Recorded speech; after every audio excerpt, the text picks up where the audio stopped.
we're up for 8 hours. We got a problem.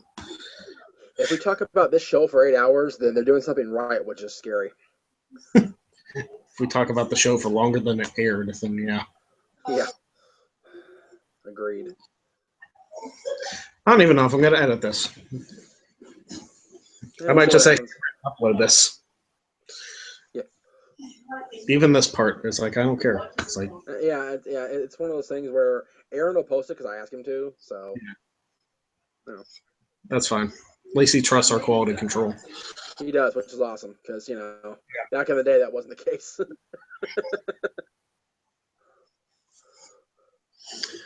That's fine. All right, let's start. Yay.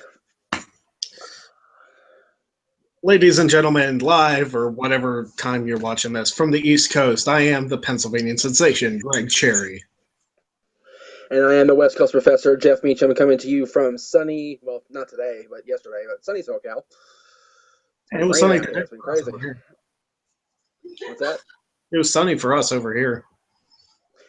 That's funny because yesterday it wasn't like a long rainstorm, but it poured. It rattled the house. It was so loud. Nice. And of course, the field that my son plays baseball on, the home dugout was flooded. So the kids had to sit on a bench outside the dugout during today's game. It was awful. Oh, that's fun. Yeah. It's actually supposed to snow here, I'm sure, in a week because, Pennsylvania. Because Pennsylvania winter, yeah, it snows, yeah. Well, firsthand. I mean, you experienced negative 12 degrees, and then, like, one of the last days you were here was 50, so. Yeah, 50 and sunshine, and I come into a freaking snowstorm on the East Coast, and I go out with the sunshine, and I'm like, go figure. Yeah. But anyways, I guess we should talk about, we don't really have a plan for the show. There is absolutely zero. Watching. We don't have a plan.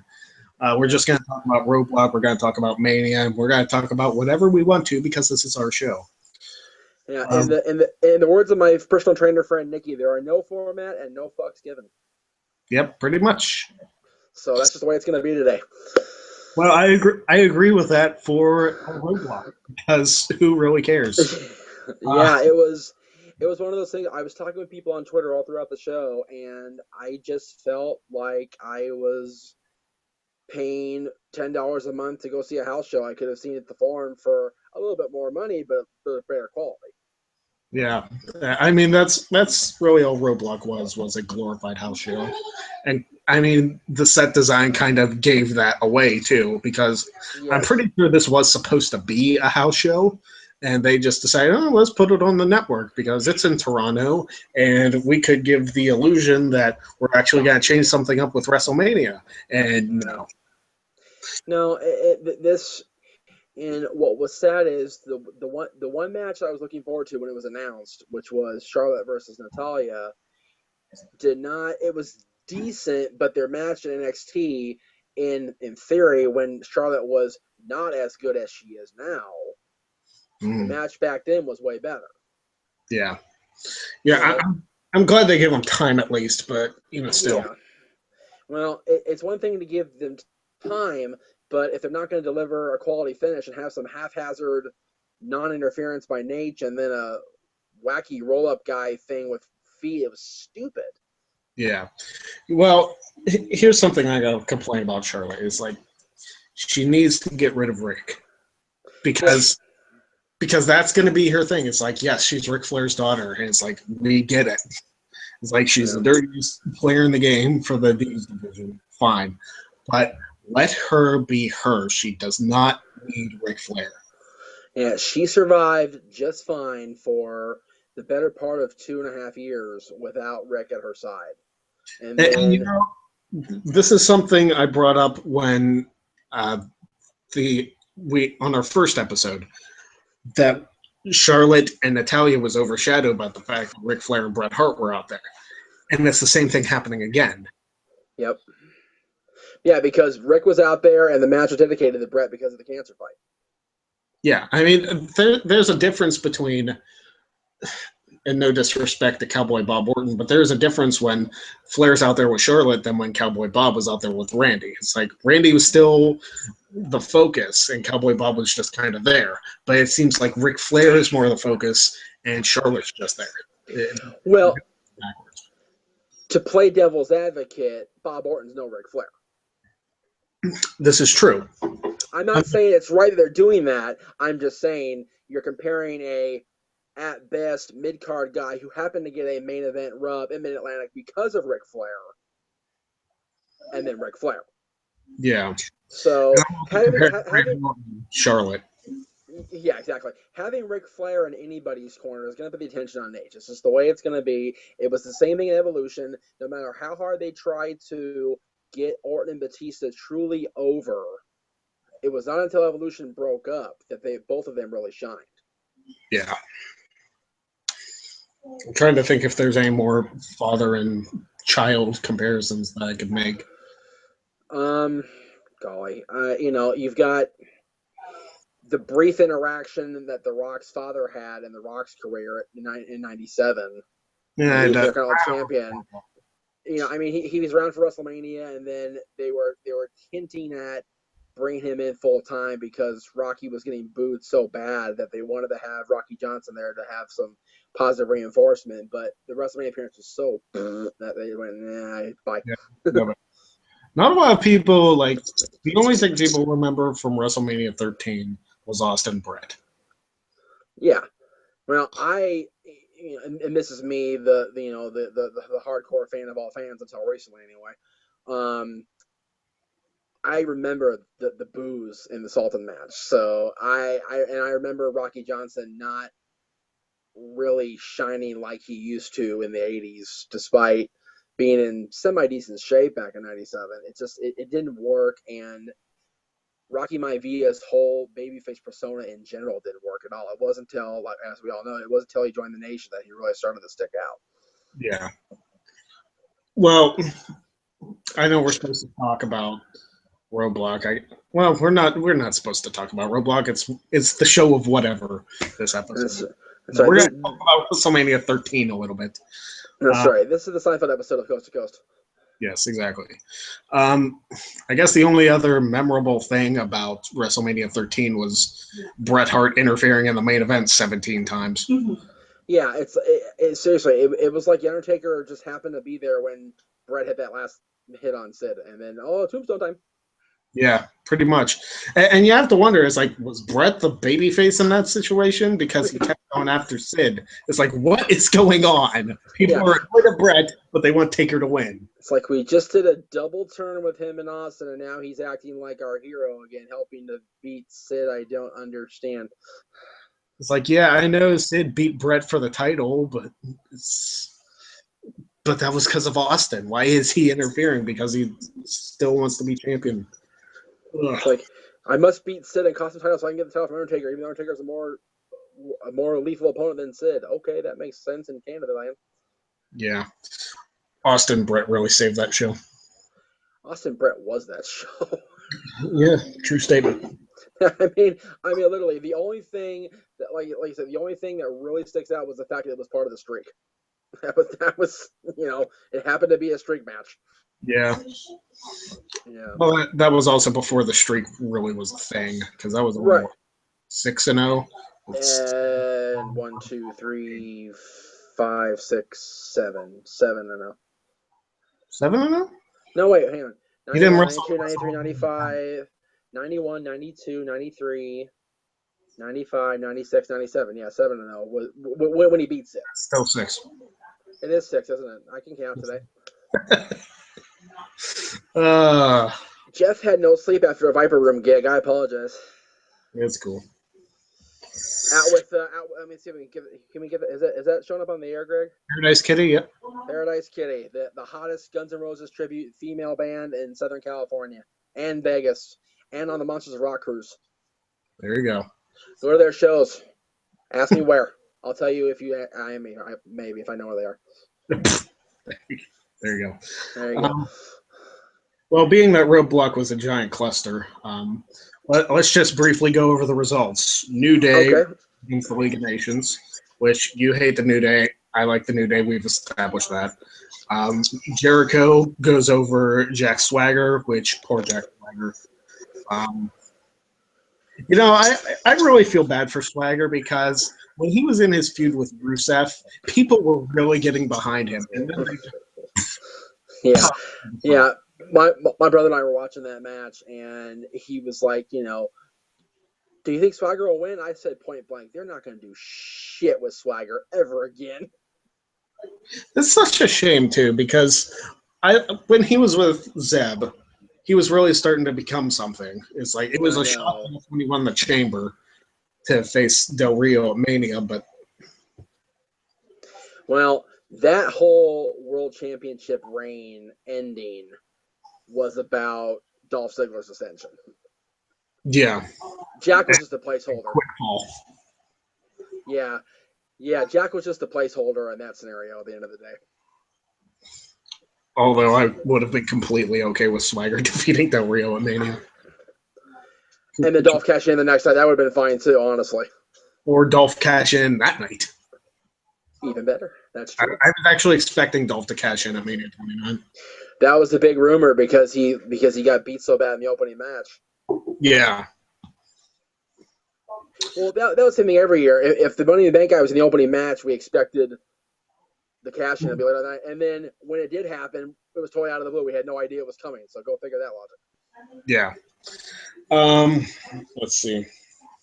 What else happened on Roadblock? New Day, or I talked about New Day. Enzo and Cass lost to the Revival.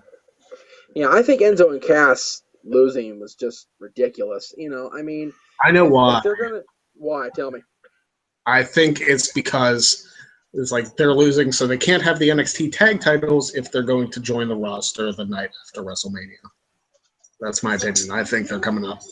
Yeah, considering they're, as of this taping, 22 days out from Mania, if they have the NXT title change hands and then the champions go to the main roster, that kind of defeats the purpose. Well, Paige did it. Well, and that elevated the NXT Women's Championship to new heights, and that's when Charlotte got it. And then Owens did the same thing with the main title.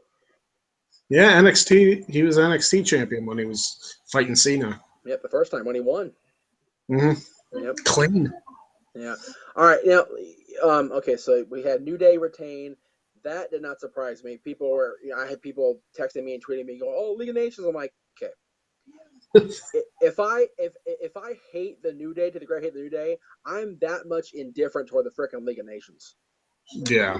They are so frickin' vanilla. I can't even deal. And that's with more than Sheamus, who is very vanilla. Yeah. Well, see, the thing is, I like Barrett. I have always liked Barrett, and I've always liked Del. And I've always liked Del Rio. Rusev, I can care less about, and Sheamus, I haven't liked. I don't care if this makes me a bad person, like we were talking about earlier with other people in the room. Yeah. If I'm just a horrible person for all time, then that's fine. But I've never liked Sheamus. I've always thought his success came due to the fact that he knew Triple H before he joined WWE and was his workout buddy. I'm indifferent towards Sheamus. I have a little ill will towards him because I was live at Mania 28 when he beat Bryan in 18 seconds. That's another thing that pissed me off about Sheamus, the fact that he was given that dubious distinction of beating who I say is the greatest technical wrestler of our generation in 18 seconds. That's horse crap. Yeah. I agree, and the crowd was so into him, and not just at him. You would have been at Access. People were going nuts. People were doing the yes chants. My best friend and I were actually in the parking lot of the condo that we were staying in, and we did the yes chant in the parking lot, like going down the whole thing. That was awesome. That's awesome. But yeah, that match just left such a bad taste in my mouth. And really, you know what? As people look back on that, that might have been the best thing to happen to Daniel Bryan. Yeah, because it really sent his character over the top. Yeah, it's like Daniel Bryan. It's like he's awesome. He's so entertaining, and then they start pushing him, and then pushing back, and then we know the story. Yes. And it's very sad that it's over. It is. And the dream match of Kurt Angle and Daniel Bryan won't happen. I know. Well, Kurt, I highly doubt that even in his TNA retirement that the WWE will hire him back, because they've made it clear that he can't pass a physical. Yeah. Well, So, if nothing else, his retirement from TNA could open up the doors for a WWE Hall of Fame induction. True. Which, quite frankly, is well deserved.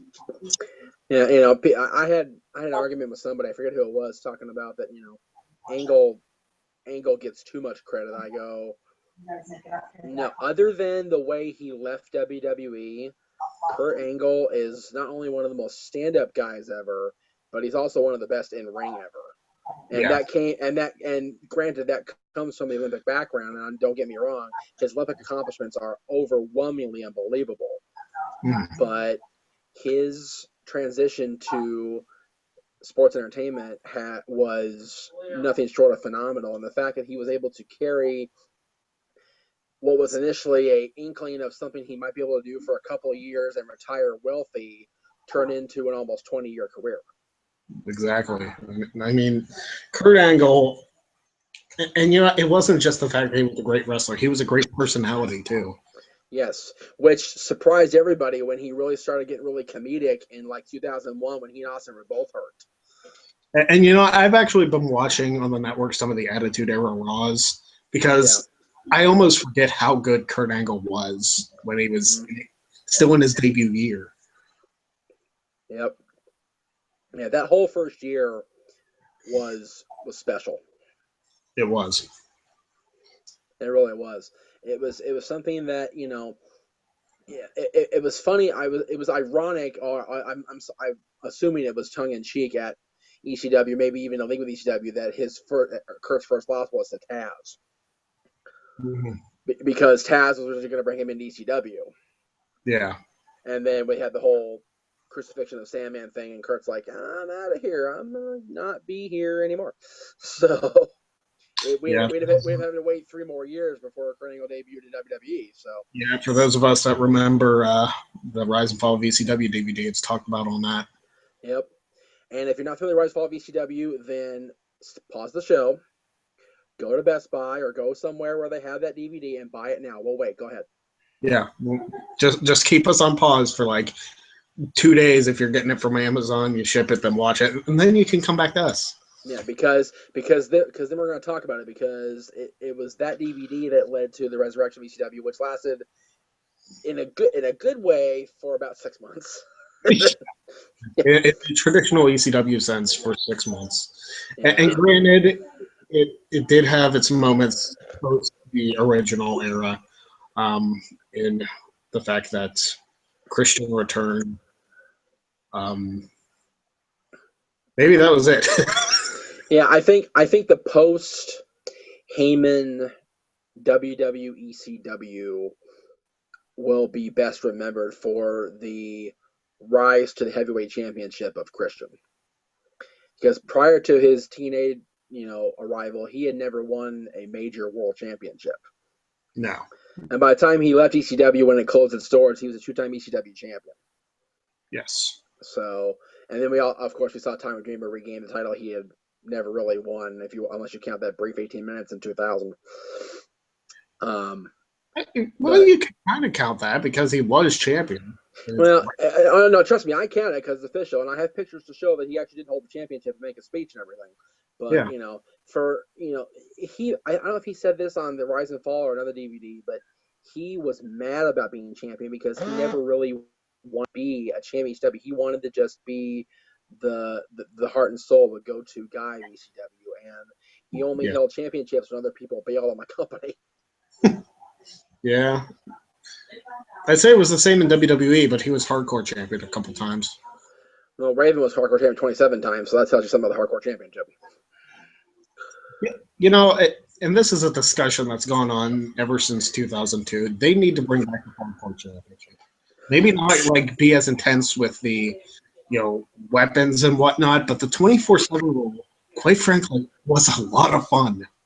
Yeah, God bless Mad Mikey, Crash Holly for instituting that rule in the first place. It was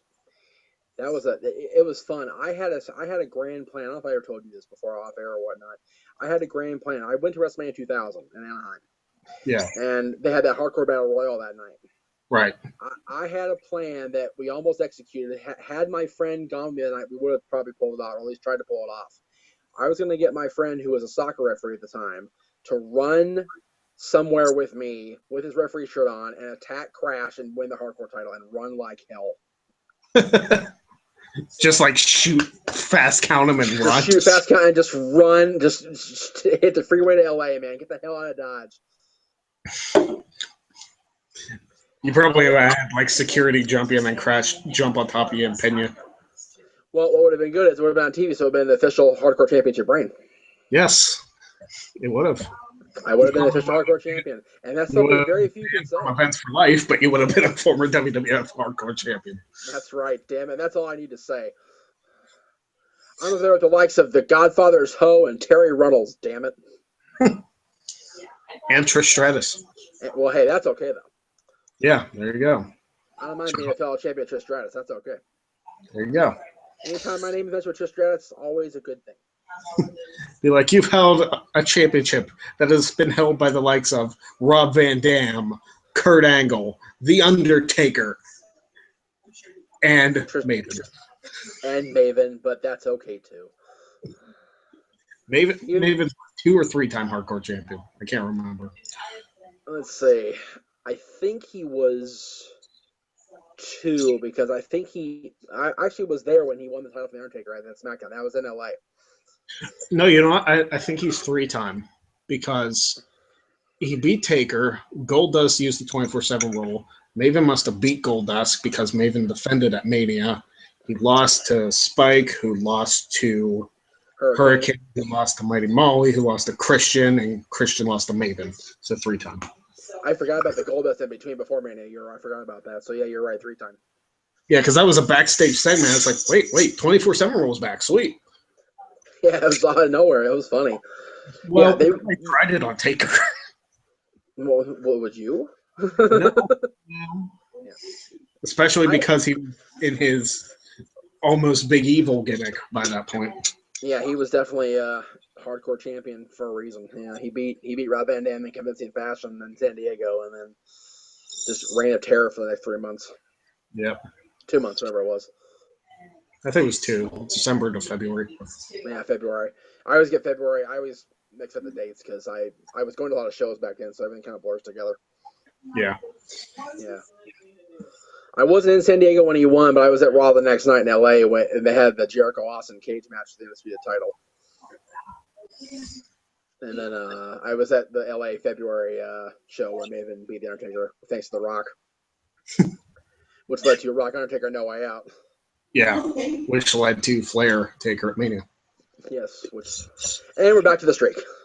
Yes, we are. Everything ties back to the streak, I guess, during WrestleMania season. Everything must. Let's see. But from getting back to Roadblock, if we can go back for our tangent from about 3 hours ago. Yeah.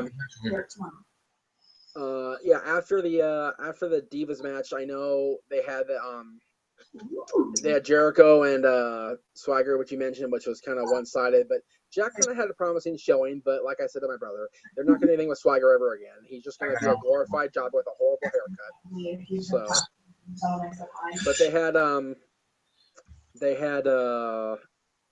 Sami Zayn on the card, which is cool to see him against Stardust. That was cool to see Sami Zayn in a main roster type show.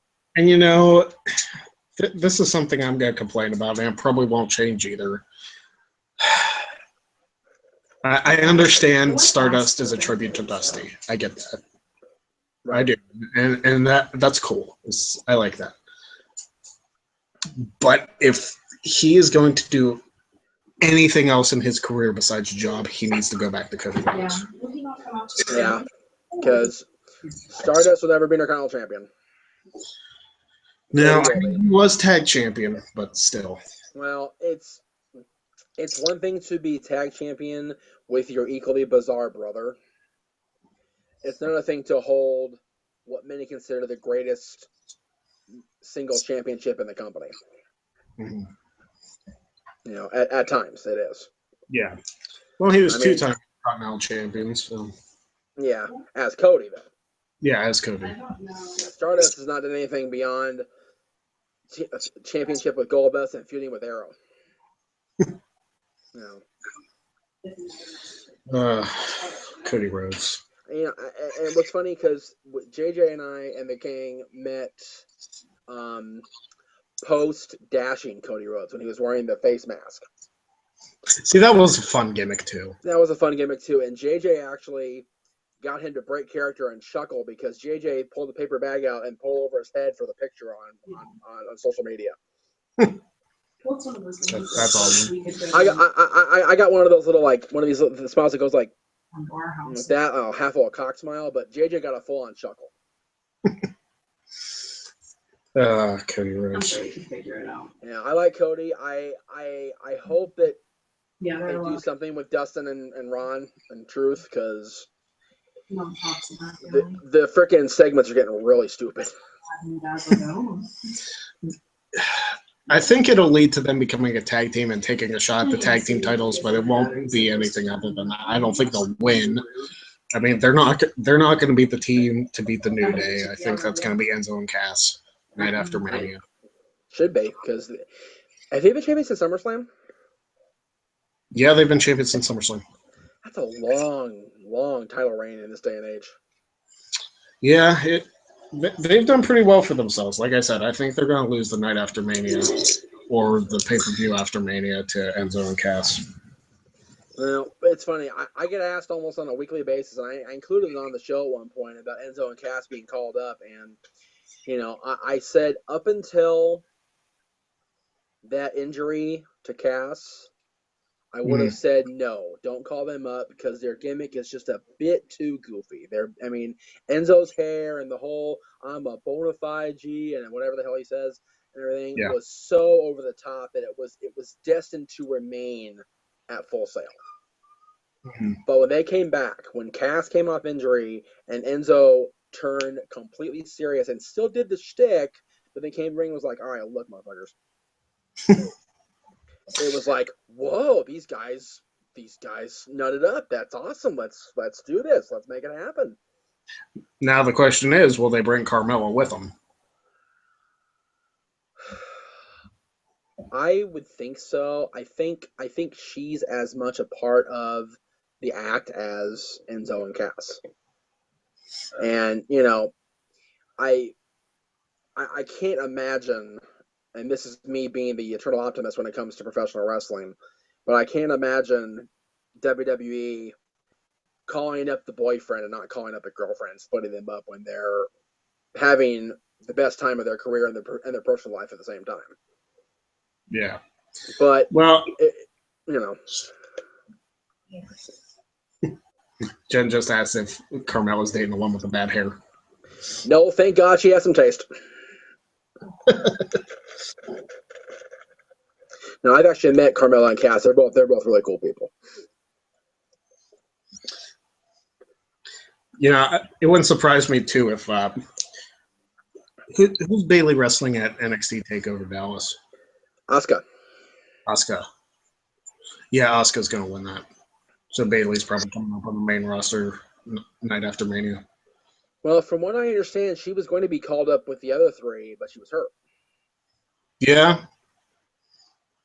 But it ended up leading to the best thing ever happened to her because then she ended up getting the championship. That's true. And putting on one of the best matches ever. Yep. Two of them, yeah. Because, you know, both of those were match of the year candidates last year, for sure. Absolutely. Well, they did a list. Yeah, they did a list on .com of the 25 best, and Sasha and Bayley from TakeOver Brooklyn was number 2. Yeah. Yep. That was it's funny because, you know, you and I talked about this when we did our Coast to Coast and we were talking about that off and on, that, right. You know, I didn't think that match had surpassed Natty and Charlotte from the May TakeOver of 2014. But right. I went back and watched everything, like I said, after we did that show, I watched it, and I was totally wrong. And I don't admit I'm wrong much on YouTube, but damn it, I was wrong. Yeah, it's like I said, the Charlotte Natty match I still felt was overshadowed by Brett and Rick. Yep. It's like, yes, they had a great match, but it felt overshadowed. Well, if you cut out all the camera cuts to Brett and Rick, and you focus on the technical in-ring work of the two girls, And it probably would have been a lot better that way. yeah, that match was unbelievably good. It was definitely my favorite women's match since Trish and Mickey. Yeah. And you know what? They did a Divas retrospective on .com. It's like the 10 greatest Divas matches ever. And that match wasn't even included. Trish and Mickey or Natty and Charlotte? Trish and Mickey. You're freaking kidding me. When was that posted? I'm not kidding you. And they included Trish and Lita from Unforgiven, which, yes, that was a good match. But honestly, I thought Mickey and Trish was better. Trish and Lita was more emotional because of the situation. Yeah. But it wasn't better. And it also kind of says a lot about the Divas division after Trish and Lita left, because I don't think there was a match from 2007 to like 2012 on that list. Yeah, well, when the storyline that sticks out the most to me of the women's wrestling between Trish's departure and the advent of NXT is Candice and Melina. That's kind of sad. I'm not knocking either one of them. I love both those girls. I've met them both many times. I love those girls to pieces, but that was not a life-altering feud over a women's championship. I think the best feud in that time period would have been Beth Phoenix and Mickie James. Yeah, Beth and Mickey was good. I also have to definitely give credit where credit is due to Lay Cool. They really made the women's division relevant again for a long time when they were together, because they were just so easy to hate, and you wanted somebody, anybody and their freaking mother to beat those two broads. That when it didn't happen, it was like, oh. They ended up putting it on themselves, which was broke them up. And then Michelle left. That was it. She was gone. That was it. Mm. Well, that really, Natty won the title from them, and then I think Beth won the title from them, and then they won it back. Yeah, I think Mickey beat Michelle for it during the whole Piggy James shenanigans. Yeah, because she beat her at the Rumble in like 30 seconds. That sounds right. I remember a cake being involved with the Rumble. Yeah. And yes, people, haha, the fat man remember the cake. Very funny. Hey, there's nothing wrong with cake. There's nothing wrong with cake, especially when they're baked as good as my mom and your wife's. Exactly. My wife makes amazing cake. Yes. There'll have to be some sort of holiday cake while we're back there next year.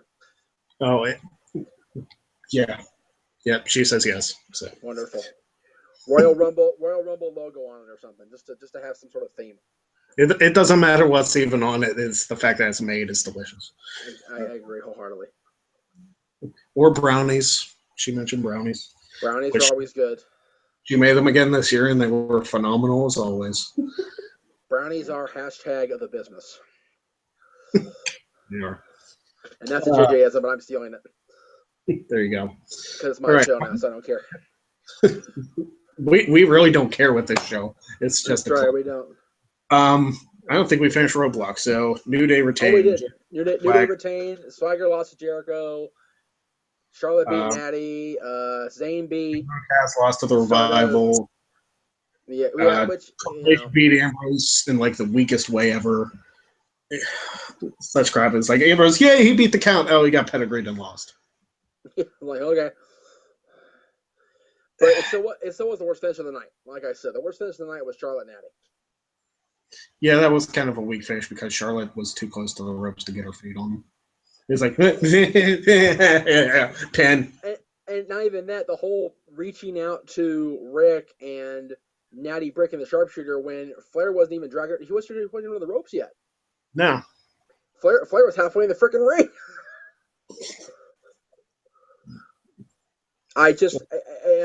It's funny. I had a long conversation with a dear lady friend of mine who used to watch wrestling with her husband off and on, and now she's kind of fallen out of love with the business. Can't really blame her, honestly. And she said something to me that really kind of sticks out now after watching tonight's show about with the whole Divas division.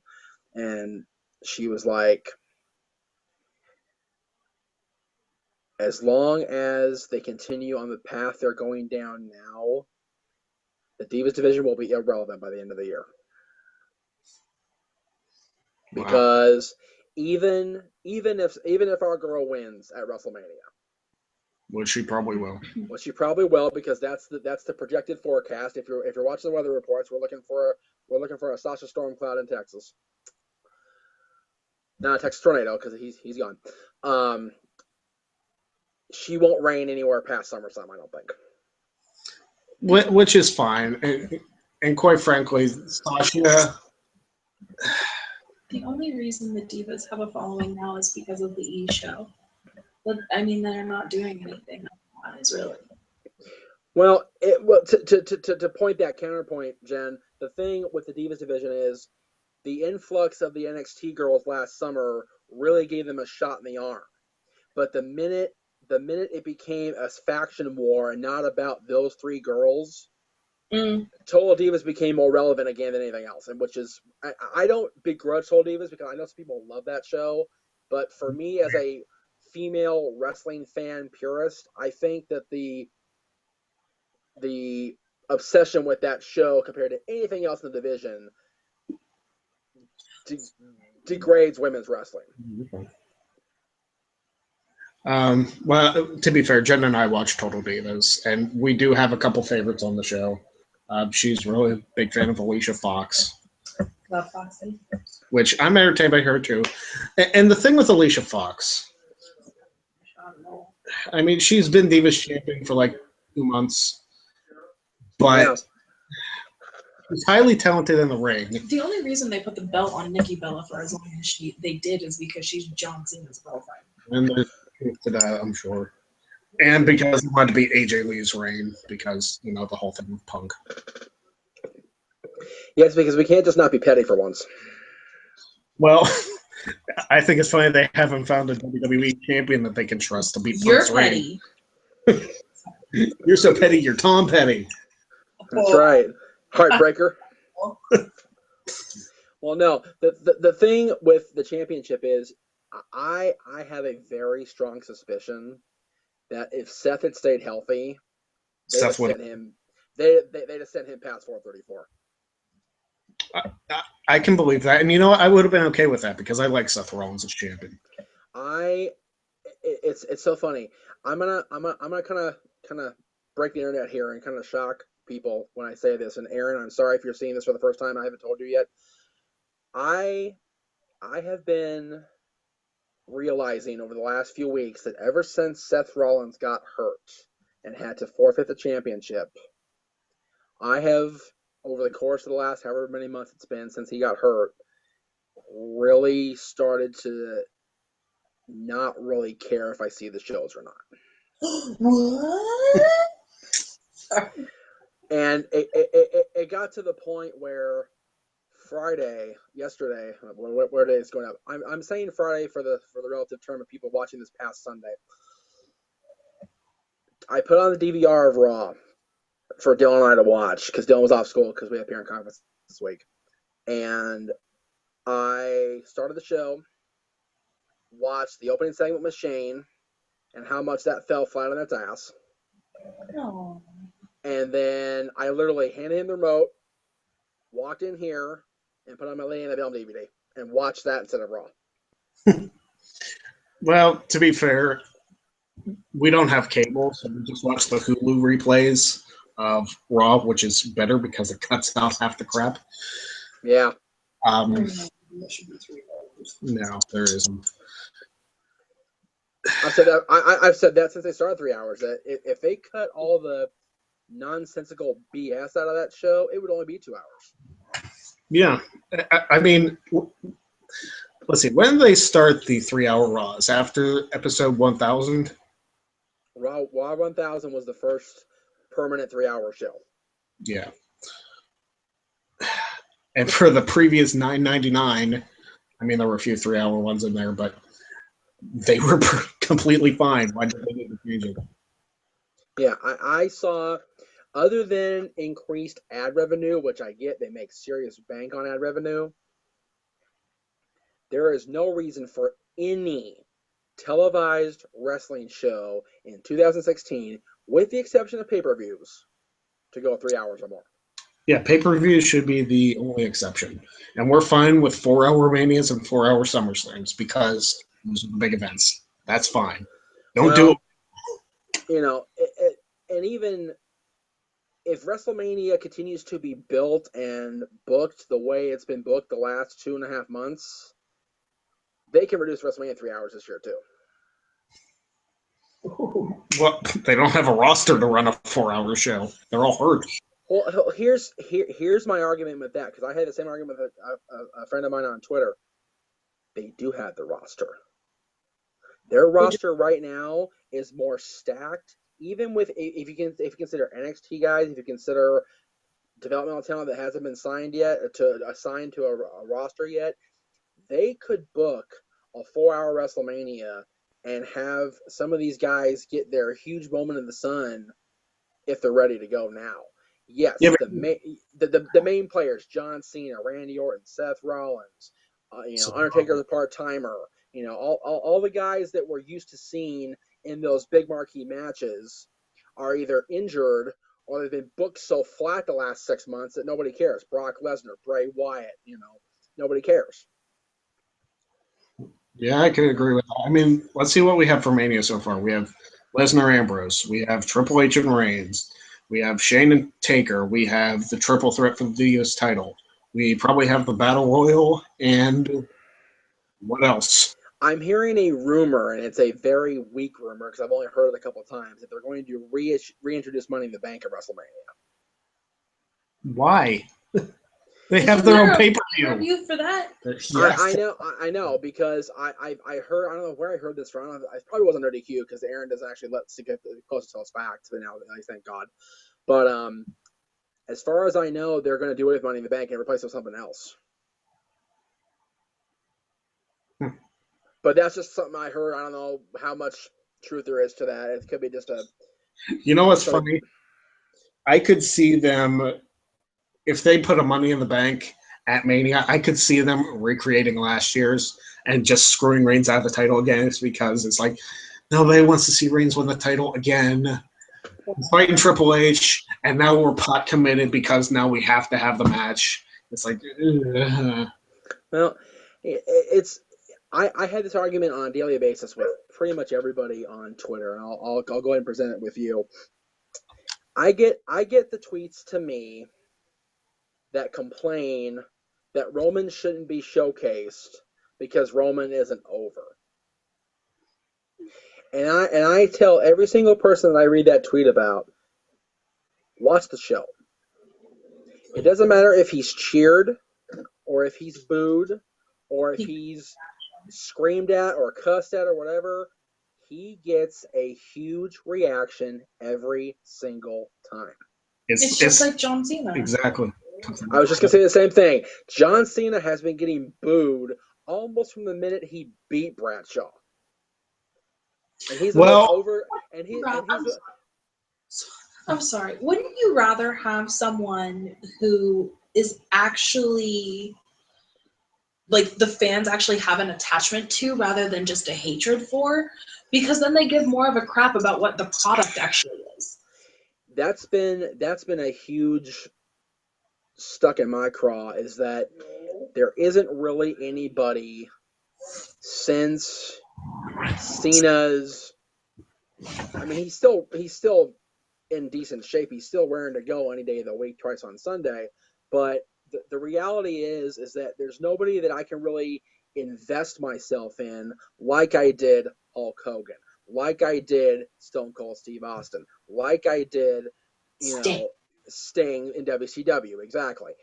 There's nobody really that I can point to on WWE TV and go, there's a guy that should be in the main event every single night. Because John Cena's act... All of those guys that you listed, Jeff, even though they were main eventers, they knew how to have an undercard. They knew how to build up the mid-card guys. Yep, exactly. Every single guy I mentioned sold out shows because it was their name. But especially in Hogan and Sting's case in WCW, the undercard made those pay-per-views. If you go back and watch the early NWO era, and even when Hogan was world champion as Hollywood Hogan, the undercard of those shows was unbelievable.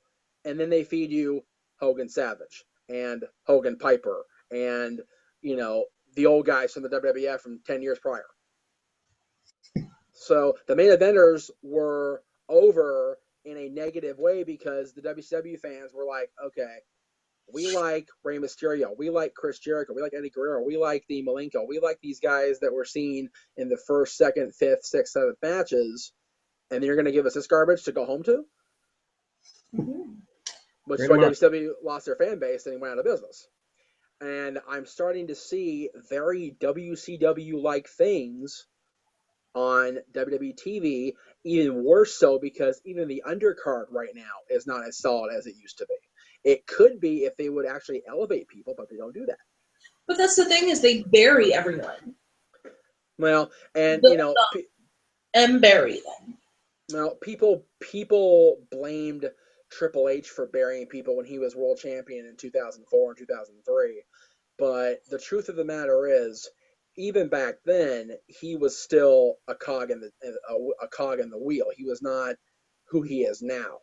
And regardless of how much we want to believe that Triple H's influence is still is permeating the landscape of WWE, the truth of the matter is, Vinnie Mac's still in charge. And until Vinnie Mac decides to step away and realize that the stuff he utilized in 1984 and the stuff he utilized in 1998 isn't working right now for the current product of fans. And yes, some fans like you guys, like me, grew up in the 80s, grew up in the 90s, and watched these guys and yearn for something like that now. The current general WWE fan is so Ryback, feed me more. I want to see more of this, more sensationalized garbage, that they don't appreciate what they have in front of them. Yeah. You quoting Skippy. That's a first. Well, Skippy Flyback's not my favorite person, but I also referred to him as garbage. Yeah, true. What's that? You said you also referred to Ryback as garbage, so.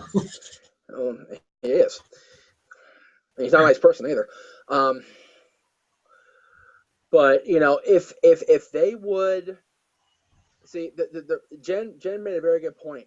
They also bring guys up, let them shine for a month, 2 months, and then bury them again. No greater example than Kevin Owens. Yeah. Look how white hot he was last summer. Mm-hmm. And now he submitted to Cena. It's like, yep. he was unbeaten at that time, I think. Maybe 1 or 2 losses here to Finn Balor. But it's like he beats Cena clean, then he loses to Cena, and then he challenges for the U.S. title and taps out. It's like, well, push him off to the mid-card. Yeah, I get him not winning the U.S. Championship because I never saw him as a U.S. I always saw him as Intercontinental, number one.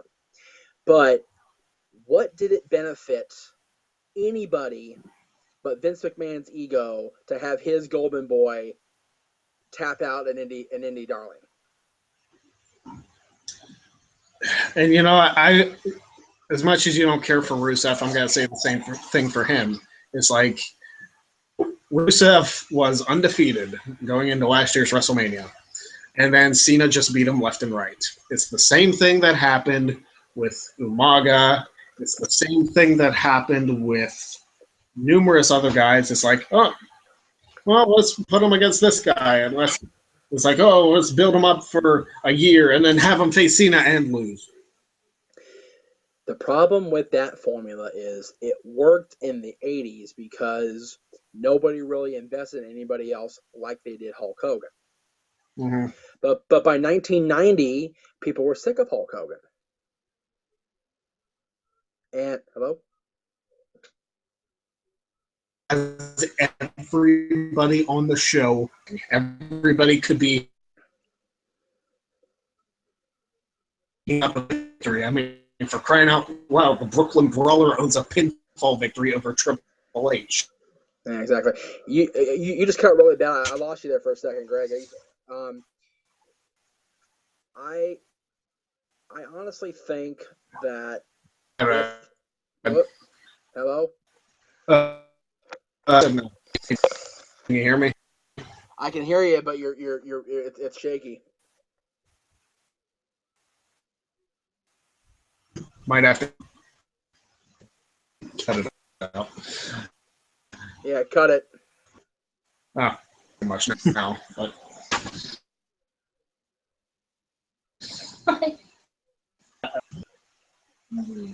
I get. Yeah, we're gonna wrap it up here. Yeah, we're gonna wrap it up because we're having storm issues or something. Yeah, something. So I guess we'll wrap it up since we just kind of roadblocked this episode. Exactly. Good. It's a good segue. Very good. I would like, if possible, to do a post-Mania Coast to Coast, if we could. Yeah, we can do a post-Mania Coast to Coast. Cool. I'm gonna eat pizza while I'm on air. That's okay. I'll be eating French fries throughout the course of the show, so no big deal. That's okay. If you have anything you want, plug, you can go ahead. I'll go while you're doing the pizza. Paradise Kitty. It's facebook.com/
Okay.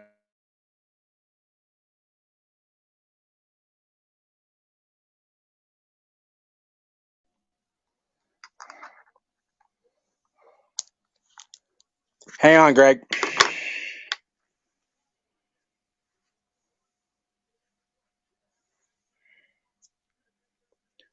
Hello?